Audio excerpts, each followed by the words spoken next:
Alright, so I thought over the past 40 minutes I've been showing you Marshall's favorite quest in the game, right? Yes, you have. Okay, so I was just wondering if it was his favorite. Yeah. Well, not in the whole game. Marshall's favorite side quest in Honest Hearts. It's not even technically a side quest. It's more of a side thing you It's can an do. unmarked quest. Indeed! My favorite unmarked quest in the whole game. The whole darn thing. Right. Okay. So, I decided I've been showing it to you for the last 40 minutes, but I haven't really been talking about it that much. I've added a few comments here and there, but I thought it was the video was missing a little bit of analysis and discussion of the actual story. And so I thought I would bring along Marshall, who, totally hasn't talked already in this intro. Do you want to introduce yourself? Hi, my name's Marshall. I'm from the Event Horizon X. You've probably, if you've watched the New Vegas series, you've seen me a couple times before. Once? Once? I'd say, wasn't it at least twice? I'm sure it's once. I'm sure it was Well, that. Anyway. Oh no, you were on in Dead Money, weren't you? Yep. Yeah, I forgot about that one. Talked for quite a while. I think it was like 3 parts.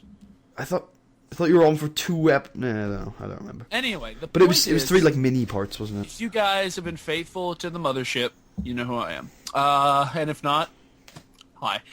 So yeah, let's get started. I mean, where do we want to start this this commentary? 2077. 2077. Okay. Wait, are we just gonna talk about everything that happened, or are we actually gonna talk about what we think it means? I was thinking both. I was thinking of just analyzing it a bit more, rather than just reading it. Okay. Well, obviously, when you look at the survivalist sort of unmarked quest, when a normal wayfarer or whatever looked at it, that's not a word. Looked at it from afar and just sort of gave it a quick analysis, they would say, "Hey, you get a cool weapon and cool armor and yeah, fun." But 2 cool weapons. 2 cool weapons. Mm-hmm. Oh, yeah. The compliance regulator. Yeah. Although, even though I know it's not part of the story, but it is part of the unmarked quest. it is in one of. Is it? Well, it's no, part of. It's not part of. I guess it kind of is, because he talks about the equipment that the team left behind. Yeah. I guess that would be part of the equipment. Yeah, I guess so. So yeah, technically it is, isn't it? Maybe. Oh, I never do you really think? thought of it like that. Do you think the armor and the weapon are part of that equipment too? Because we were talking about how the hell he got that armor. Yeah. Well, let's get to that next. I mean, let's Sure. yeah. But first, so yeah, you're looking. I mean, someone who notices it first is going to say, "Wow, that's really cool armor and really cool weapon," and that's that in a way that is what it is, because that's my favorite armor in the game, and it is my favorite weapon in the game. Bias much? No. But well, okay. As far as why the weapon's my favorite is, one, it's got character to it. It's just an interesting looking weapon, and also the damage on that baby. It's pretty good, yeah. It's like baked potatoes, and the damage is one thing, but the fire rate. The damage with the fire rate combined just makes it a very usable weapon. It's great for medium range to long range. It's good for close quarters. It's good for things that are coming at you, like death claws. If you can figure out the iron sight. If you can figure the iron sight. Yes. Now I've always wondered, do you think the iron sight glitch? And if you guys don't know what I'm talking about, I'm sure you've seen it in the part in Putty's of the weapon. Have. Yeah. It's all jotty over to the right. It doesn't fire where the iron sight shows it. So do you think it was that they meant to have that glitch? Oh yeah, I don't think it's a glitch. Think it was sort of purposeful? I believe so. I could look it up, but I'm sure that's Yeah. meant to be there. I mean, it's probably the fact that it's old. It's extremely old. What is it? Yeah. 60 at least years old. Yeah. I mean, he's been there for post-war. He's been in Zion for 38. Well, I mean, it's 200 years old actually. Oh, of course, yeah, you're right. By the time you get it, yeah. It's been sitting there. I mean, it's been untouched, but it's been sitting there rusting away, getting all dusty and crap. And I don't think that messed up the sight anymore. No. But still, it adds character to the weapon, and you got to get used to it. But if you figure it out, you just need to know. pretty Okay, easy. always Always aim to the left of the sight. Yeah, I mean, it shoots the exact point of the left stick. It shoots where a normal sight would go. Yeah, I think so, yeah. So you just can't let the sight that's off to the right trick you, and you'll be fine. And like I said, because of the fire rate, if you miss a couple of shots, whatever, who cares? One thing, and I know Putty's one of his favorite weapons. I'm not sure if it's one of your top 3, but I know it's one of your favorites. Is the anti-material rifle. Oh yeah. Now I've always liked the anti-material rifle. Is it one of your top 3, or where do you put it? I don't think it'd be top 3. Probably be at least top 10. Well, I've always liked the anti-material rifle. I mean, who can? It's a big-ass gun that shoots big-ass bullets. When you got the incendiary rounds, and especially when you got the suppressor, and you can actually literally silently snipe people as long as you're far enough away. That's awesome. Blow them up. Yeah, well, blowing them up is kind of not stealth, but setting them on fire, that's fine. I think that at the end of the So anyway, it's a big gun.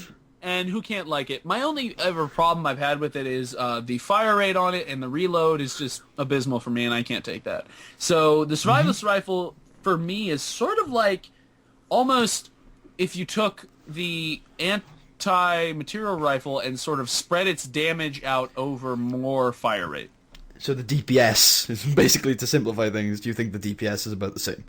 I think it's similar, yeah. I'd say it is. It feels similar to me. Similar thing to your, oh baby, Chance's Knife thing, where they do the same damage over time, but each swing is obviously less for Chance's Knife. Exactly.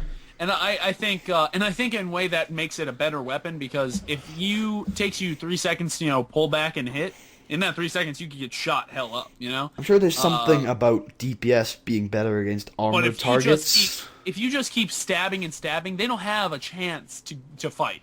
They're just gonna get raped. Think about Marshall, a giant sledgehammer across the head, no chance. Come on, let's be honest about that. Yeah, but there's a one. That's what I'm saying. You understand? I'm kidding. Yeah, of course. Yeah. We're deviating away from the point of this discussion. I know. So anyway, that's... I think you're in the middle... Literally, this tangent has come from the middle of your first sentence, which was... I know. A random person coming along this quest would think, oh, that's a nice weapon and a nice piece... Two nice weapons. Anyway, there's a lot more to this quest than the nice weapons and the nice armor. And I think, at the end of the day, that is the fact that it's got such an honestly perfect story. And I've said this in private with Putty, but I haven't, you guys haven't heard my opinion on it. It is, honestly, I think the best example of story in Fallout New Vegas and Fallout 3, Fallout in general, for that matter. I think it's the best example of a true, powerful story being told simply through text, nothing else. And, that's not true. It's not just through text. It's also aided by locations that he goes to that you can also go to. You're stepping in the shoes of this man, and you get to take the steps that he took. Yeah. I also think it's aided by dialogue at times with the Sorrows.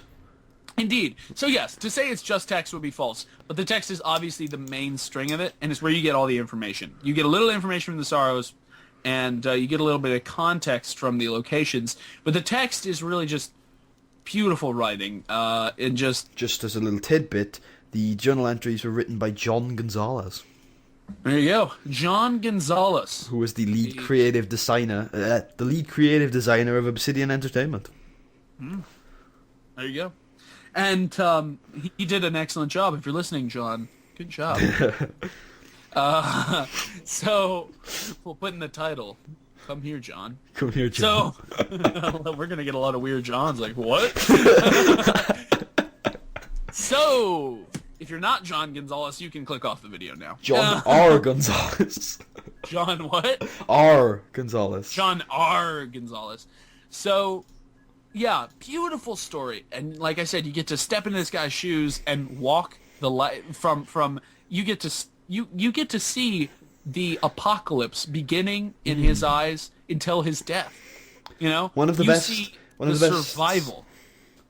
One of the best aspects of Fallout, to me, is the years after 2077, with Raoul, obviously. I've mentioned previously in the series that because it's so close after the bombs dropped, even on the year or before, even I think Raoul's story starts before. just those aspects at the start, and it's why we've always talked about a Fallout game set very close to the Great War would be amazing. Amazing. Like, and scary as hell. Yeah.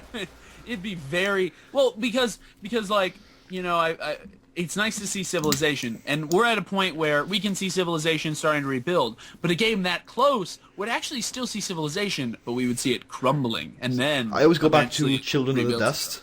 I know I mentioned that book on you have in previous Fallout 3. Let's play. Fallout 3, really? Yeah, you did. Wow, that was ages. I thought I read Children of the Dust recently. I'm sure everyone watching this knows exactly what I'm talking about, the exact reference. You can cite the video off of your head.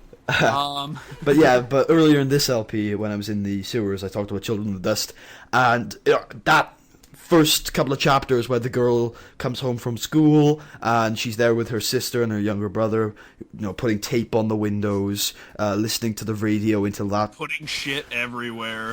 But yeah, like putting the dog outside and saying goodbye to the dog, really. And listening to the radio before that cuts out, and the fear of when the radio cuts out, when the radio comes back, the bin bags going outside for the first time, all those aspects of post-apocalyptia, those early weeks and months, that's one of my favorite parts of it. Like I said, advanced civilization is another part of it. Like rebuilding after the end of the world is a great part for me. But those rebuild, early times, you gotta destroy first. Those early times are great. I like those early times. And it's funny you said that because there's a book. It's you just referenced fiction literature, you know, Yeah. Science fiction. We could call that, right? Science fiction? Yeah, sure. Sure it is, I'll just reference real quick non-fiction literature.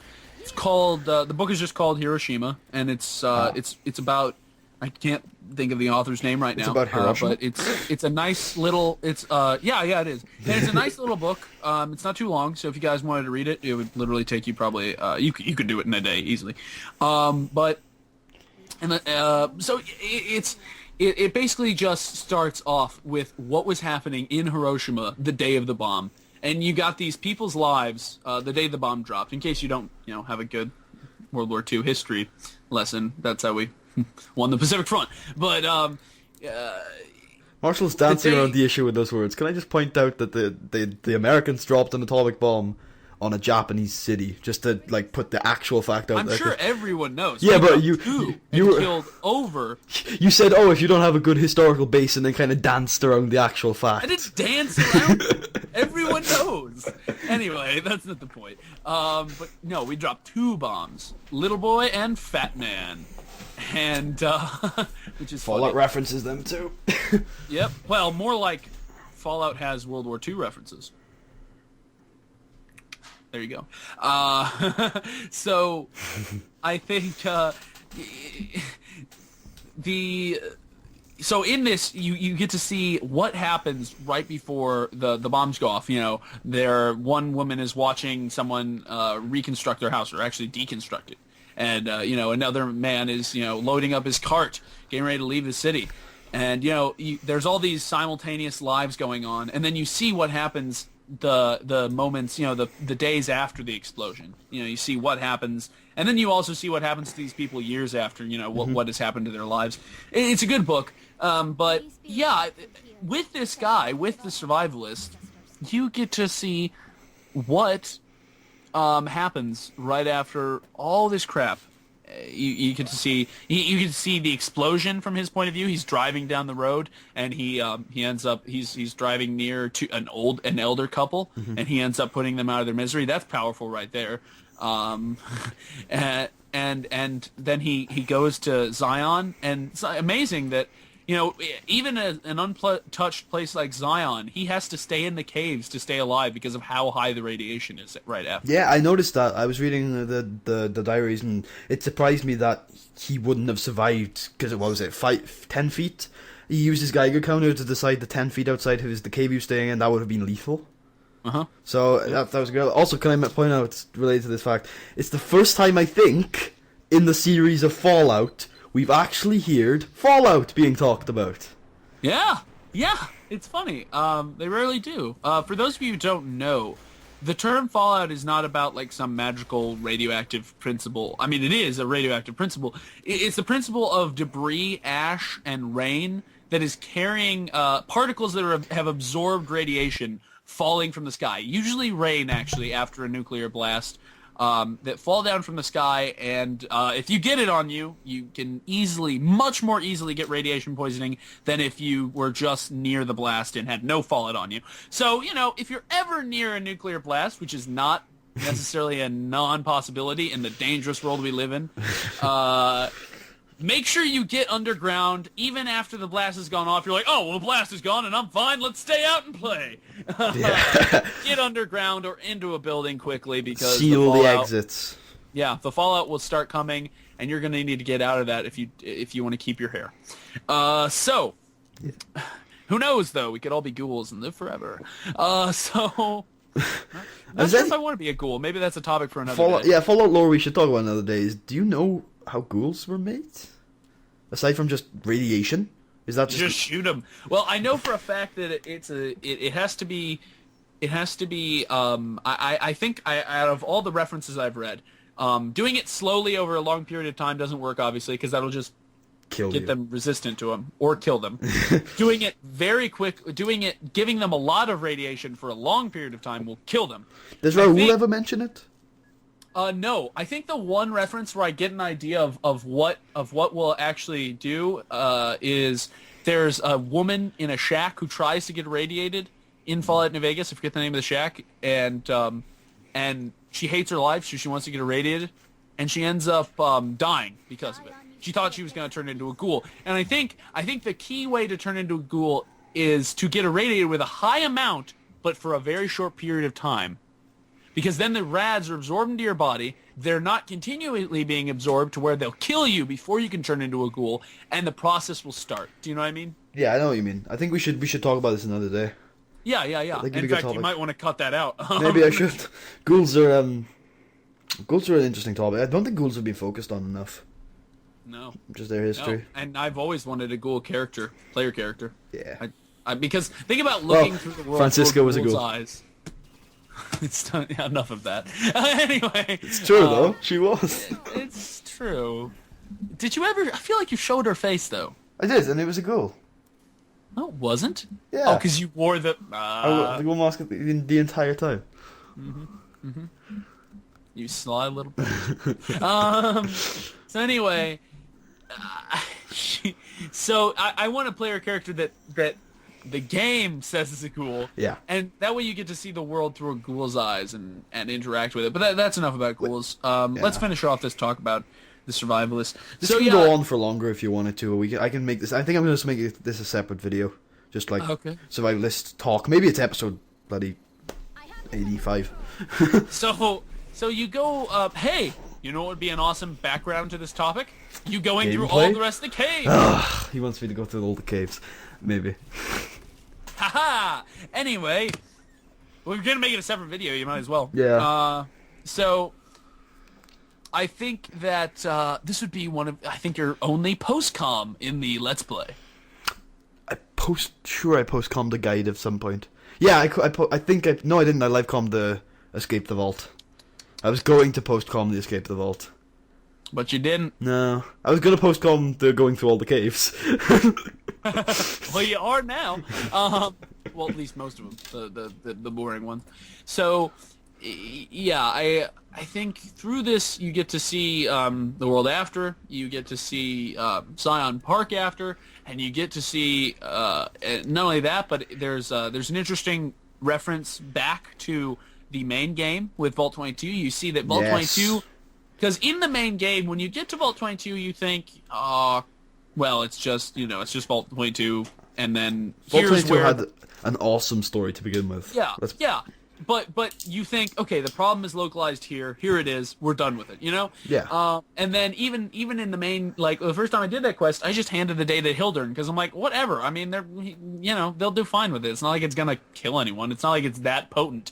And then you find out the problem is a little more widespread. Yeah. Than Vault 22 when you get to Honest to Hearts, and I think that's an interesting story that is underrated. But it's interesting to see what happened with the Vault 22 residents. Yeah, because the ones that you run into in Honest Hearts are not plants yet. You know, they're in the process of it. Yeah. And they escaped because, you know, everyone else is plants back at the vault. So they're slowly turning into plants, which means they're slowly turning insane, and they're obviously very hostile to anyone that's not one of them. And I think that's, you know, you get to see that. And they're cannibals. And they're cannibals. Dirty, dirty cannibals. Yeah. I don't know. I don't know if I actually, like, have a affinity against cannibals, because my character... And if you need to eat, eat. But, Yeah, I don't know. Obviously, like, cannibalism, actually, I don't think is illegal here. I think it's... That is weird. Obviously, murder is. So that's where the problem starts to come in, but cannibalism actually isn't. So if somebody willingly allowed you to chop off their finger and eat it, that's not an offense. Actually, there was a story, I don't know if anybody wants to hear about this.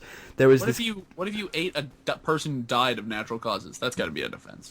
I think so, because the body now belongs to the state. Because they never gave you the consent to you to eat them. Maybe if it's in the will, but there's a story, and I'm not sure, I might cut this out because nobody wants to hear about this. There was a guy who put a newspaper advert out a couple of years ago, no, decades ago now, and the guy was offering people to come along, and he would cut their genitals off, and they would eat it together as a meal.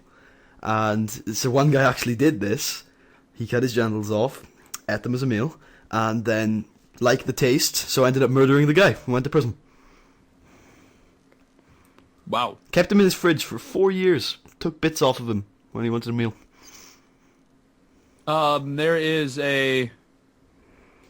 That is weird. And then I'm trying to think of the name of the guy in Wisconsin who just killed a bunch of people and ate them slowly. Can't think of his name, though. Ricky Jerry something. But that's not important. This won't be in the video. So It might be. What? I might just leave that in. It's probably staying in, you know. This is probably just going to be a podcast at the end of the day. That's terrible. And it's not that bad, but... This video's getting age-gated, isn't it? Why would it? Because I just said that someone ate the other guy's dick. No, you didn't say... You said genitals. Now you said dick. Now it's got to get age-gated. So, to continue. Mm-hmm. So yeah, you get to see all this, and it's interesting because he's like, you know, just little things, like he's talking about banana yucca fruit and how you can eat it. Yeah, the survival of certain species is... Yeah, as he starts to find out, oh yeah, these species have survived, these species have survived, and then he sees animals that have evolved. You know, he sees like some sort of stinger. And he's militaristic, and he's also very scientific at the same time. He's intelligent. Yeah. So he's the perfect survivalist. And not only that, because of his scientific background, I'm assuming, he adds a sort of hope that there's a rebuilding to the game. I think he went to Zion often, and so through going to Zion, he had this survivalist kind of plant knowledge and species knowledge from that. Yeah, I'd say so. And he just seems to he just seems to have hope for rebuilding. You know what I mean? I don't think he has hope at all. At any Really? point during the story, I think he's always thinking the worst. And then something comes along that keeps him going, and keeps him going, until finally he's, like, the fate just ends him. See, I always got the feeling at the beginning that he thought, you know, it's not as bad as it seems. Well, he's always talking about suicide. Well, that's towards the end. No, that's towards the beginning. The first thing he's like, oh, if you were a lucky man, you would have blown your brains out by now. Like, that's... Or if you were a lucky man, I think he said he would have been in that blast with his wife and kids. He wanted to be in that blast at all times. And then when the Mexicans, I think the Mexicans he got attached to, when they come along, he's like, oh, I have a purpose again. I can keep these guys going. I can, you know, watch over them. And then My Mexican friends. And then they get killed. Yeah, they got killed. They get killed by Vault 22. By Vault 22, and then they get it eaten. Swears an oath to murder all of them over the course of 2096. Yeah, and man, does he do it! I mean, except for like a few of them. Like he says the win is when he's murdered enough of them that the rest escape, except for one. And I think yeah, the story of how he does it, of showing like how intricate he is. You know, I mean, in Fallout New Vegas, usually we don't plan things out that way. We just blunder in with a machine gun or a machete and just murder everyone. And he like physically, because you know, in real life, you can't just pop in with a machine gun and murder everyone. You'll get shot. If you had power armor, you did. You would. So he planned everything out. You know, he had you know, preconceived ideas. You know, in real life, if two power armor soldiers go up against each other, I think it's going to play out like Titanfall. I don't think it's going to play out like that at all, because they're not robots. Yeah, but it's too... Well, you have so much control over that Titan that I just think it's going to be two things that are very hard to kill, trying to kill each other. And what is this again? Power armor. Like, if it was in real life. What do you mean? Like, are you comparing this to power armor was in real life, or...? Yeah, if I was comparing to... If power armor was in real life, I think if two power armor soldiers went up against each other, it'd play out a lot like two Titans going up against each other in Titanfall. Maybe. I think... Yeah. So... And then the final part that I think is the most powerful, after he murders all these people, he loses his friends, the Mexicans, and then he finds these children. Well, before that, there's the wife. But yeah, There's the wife. Oh, I forgot all about the wife. Sylvie. Shoot. He's got such a long story. I think that's what's the most powerful. 40 minutes! This guy never... Like, he just keeps pushing on. So he talks. I mean, he talks about that. He talks about it in his last diary. He's like, I don't know why I kept going, failure after failure after failure, but I still lived. Not really because I wanted to. I kept trying to put the gun in my mouth, but it's this human desire to carry on. It's what keeps the humanity species alive. I mean, what? We're 200 years more after the bombs dropped, and we're rebuilding Vegas. For God's sake, that's so human. Robots are rebuilding Vegas. Yes, this is actually true. The humans are just swindling away all their money on gambling. But if they weren't there, then it wouldn't be Vegas. That's true. It wouldn't be Vegas. And what's her name? We shouldn't spoil anything. Yeah, God. What are you doing? Hey, we didn't spoil anything so far. I was about to spoil something, but we're not. That's true. So yeah, I think at the end of the day, this I keep saying that. I said that a lot. I do. I say that way too much. I do. I say it whenever I'm thinking. Yeah. But at the end of the day, really. Yeah. When the day's over, when the day's gone and long, or anyway, when we look at this, so after you know, he goes through this with his wife and he finally finds happiness again. Like, I think true happiness at that point. You know, happiness for himself. You know, personal happiness. Yeah. And before, it's always sort of been like, but so happiness through helping other people. I think the way it's written is good too, because even in the story, it's short-lived. He doesn't talk about the happiness. I think you're right. I think he finds happiness, and I think you can see that by the gaps that start to appear. Like, the year gaps get bigger as he meets the wife, seeing that, well, there's nothing to talk about for years because he's happy. Until his unborn son dies. Yeah, and then his unborn son dies, and then his wife dies, and everything goes to hell. And then the children come in, and the children are like, and this is years after, the children are like his final means of redemption. One second, just going back to the wife, do you think there's some sort of connection, not connection, but some sort of like weird metaphorical connection between Sylvie and Michael and Waking Cloud and her son? Because both deliveries were extremely difficult, but one lived and one died. You know, that's interesting. I've never thought about it like that. I can't think of any actual connection, but like, it's very similar situations. It's almost a meaning. It's not necessarily a connection, but it's something they may have done. Yeah, and with Randall is there to help with the birth, but can't stop the death. Whereas Daniel, who's not actually the father, but he's there to help with the birth and does help the birth and does actually help the child survive. And obviously Daniel doesn't like to talk about it. And I wonder if Daniel is actually like romantically involved with Waking Cloud. Whether he's just trying to keep it quiet. Yeah, I mean, he might be, because, you know, Waking Cloud, you know, that's some good meat. I knew you were going to say something like that, so I just let you do it, because you could lighten up the in the general. Daniel's nice though. He's a nice guy. That is okay. If anyone's gonna knock you up, I'd want it to be Daniel. You know? He'll take care of it. Wait. Waking Cloud's husband died. That's true. So get in there, son. It's the also it's the opposite, you know. In one story, the father lived and the son and the mother died. In the other story, mother and the son lived and the father died. It's almost like... Oh my god. You know? Yeah. But as the wise Dr. House once said, everybody dies. Everybody dies. I think the children are his path of redemption, and he's going to use them. You're talking about the new children, the children that have arrived in Zion. Not his son. No. And I think, they're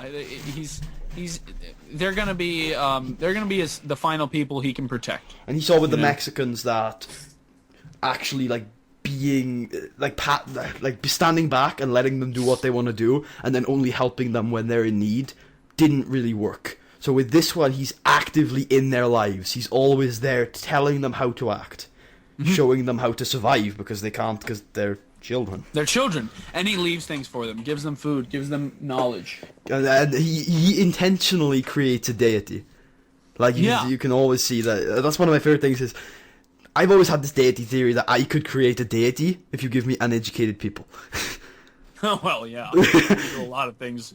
Hey, get them while they're young and anything's possible. And even when these uneducated people get smarter, or the species evolves and creates a much smarter population, as long as you had those uneducated people believing in a deity, those intelligent people are going to do it too. Yeah, I agree. In fact, you look at the Sorrows and the Whitelegs, and although they're not the most advanced civilization, they're rather intelligent. Mm-hmm. And they're still scared of this superstition, as in the father in the caves.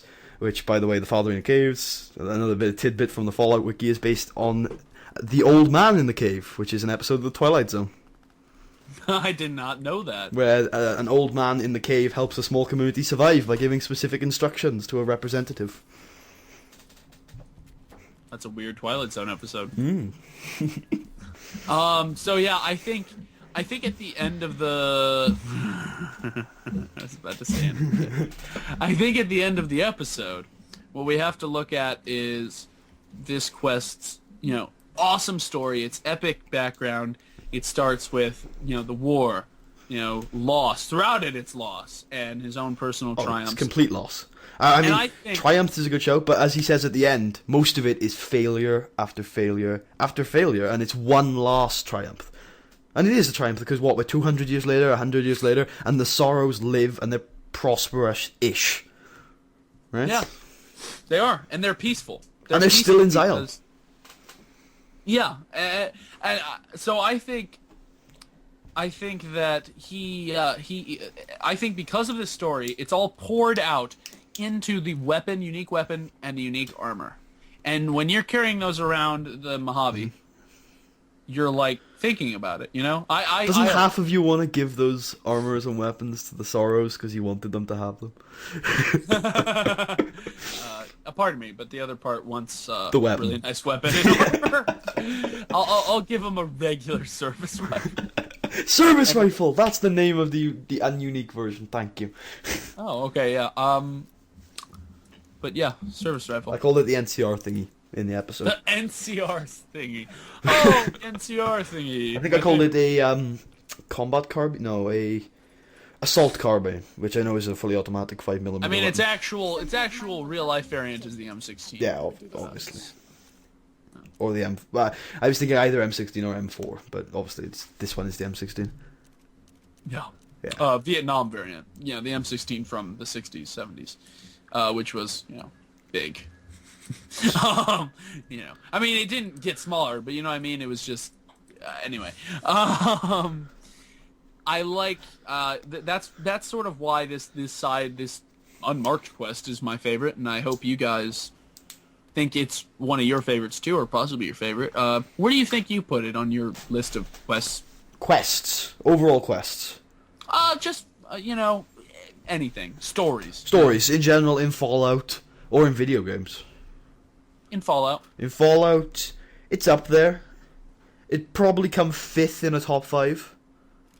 Without actually sitting down and thinking of the other 4, I guess it'd come about 5th in a top 5. You know, Ulysses is... I know we haven't talked about him, I'm not going to say anything about him, but that storyline will always trump almost anything to me. Almost anything to me. I'm not sure if you like that storyline, or love that storyline. I like it. I don't think I like it as much as you do, but... Yeah, I love it. Because of, like, you played New Vegas later, I assume... Was Lonesome Road out when you started playing it? No, it was not out yet. Right. But, like, I played New Vegas for a year before that had happened and heard all the lore about it. And once Old World Blues and then Lonesome Road came out, the feels, for me, were incredible. Because it was like a culmination of all the lore I had been reading about for a year. Yeah. I think, well, yeah, it makes sense. Yeah, I think that's why it's your favorite. So that's where this unmarked quest, or stands as far as I'm concerned. You know, the weapon and armor are nice, but I think the notes are really what you get out of this quest, and the story is just... I mean, it's a similar thing with incredible. The Legend of the Star. Like, you're giving You're definitely not doing it for... Pew Pew.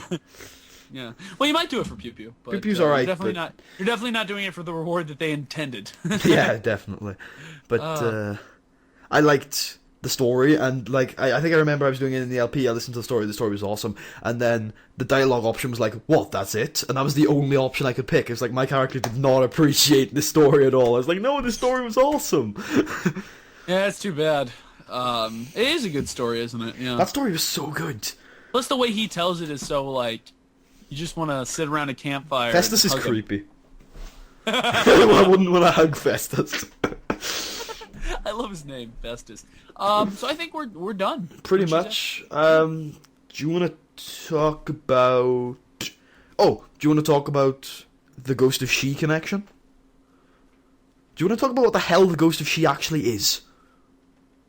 Isn't the Ghost of She a bear? Yeah, I know it. Like physically, it's a bear, but does it exist? Is it actually a ghost? Is it a unique? Is it like some sort of special Yaogwai, or was I just high? I'm 90% sure you were just high. I know I was just high, but was that actually a special Yaogwai, or was I just looking at like, hey, that's a ghost? I think it's however you look at it. I wouldn't say it's okay. You know what? My personal opinion. I would say it's neither a ghost nor a real Yaogwai. I think you were so high that it was a representation of your fears and the enemy within. I'm not scared of a Yaogwai. You were actually fighting yourself. I murdered no, that that's thing. not what I mean. It's a representative of what you have to fight within yourself. Which, if you think about it, the courier has a lot of demons. You know. None of which he can remember, though. No, he's not very remorseful at times. He's like, what are you talking about? I didn't kill people. No, so definitely not. I didn't end a civilization. Totally. Enough of spoilers, though. Yeah. So it's kind of a big spoiler. Might cut that one out. Yeah. But we know obviously that the thing that was terrorizing the Vault 22 guys was no demon. He was Randall. Yeah. So. It was Randall and the spores inside of their bodies. Do you find it funny how Randall originally started killing the Vault 22 guys because he was pissed off that they were coughing? Yeah, that was funny. He's just on edge. He's not the kind of guy you'd want to like have a drink with. Do you think the guy remember when he went back to Salt Lake City and he saw tracks and said to himself, "Oh, I'm just fantasizing that they'd actually be friends. They're probably just cannibals." Mm-hmm. What do you think happened to those guys? They ate themselves. See, those are stories that I like. See, this is why I like characters in Fallout, because these stories of how people did are so interesting to me. Yeah. So, eventually, Putty will be doing a, you can talk about that when Honest Hearts is over, I suppose, because as of now, pretty much is. It's not over yet. No, it's over this week, though. Yeah, but as they're watching this, it's not. It's over this week as they're watching this.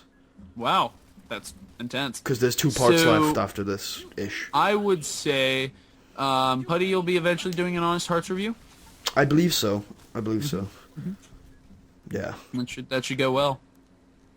Hopefully. Do you want to do that one as well? If you want, I mean, I'm up for it. But... I'm gonna be giving it. I'm gonna be like your seriously criticizing it. You're gonna what? I'm gonna be seriously criticizing it. Okay, So literally 50% of it's gonna be criticism. Are you happy to read that? that's fine. Okay. Right. Alright then, I'll hire you to do this. I'm gonna put in a bunch of footnotes that undermine you, but That's actually fine, as long as you give my score at the end. you'll be like, yeah. So I didn't really think that it had a lot of cool locations, and by that I mean it had a lot of cool locations, and I'm gay. Wait, you actually tried to argue with me this earlier. I said, oh, all these locations are useless, and then you're like, the caves are awesome, and I was like, yeah, the one with 4 white legs and 3 beds and a blocked exit. Wait, and rocks. Yeah, and tin Pools of cans. Waddle. Tin cans, bent tin cans, obviously. Tin cans, bent tin cans. Well, they're bent with the blood of their foes. Yes, well, I think this is it for the discussion. I think this is. episode. I hope you guys enjoyed this because, this is a rare treat. This is good. I think we should do this at the end of every major story. Indeed. We did try to do one for the Dead Money That went wrong. That went subplot with wrong. Sinclair, and, well, what we talked about was good. Yeah, what went wrong, actually? I think the sound recording failed. Oh, damn. Recordings. I hope this one doesn't. So, I'll let you do your little end statement. Alright, well, on that bombshell, peace out. We pass like moonlight on still water.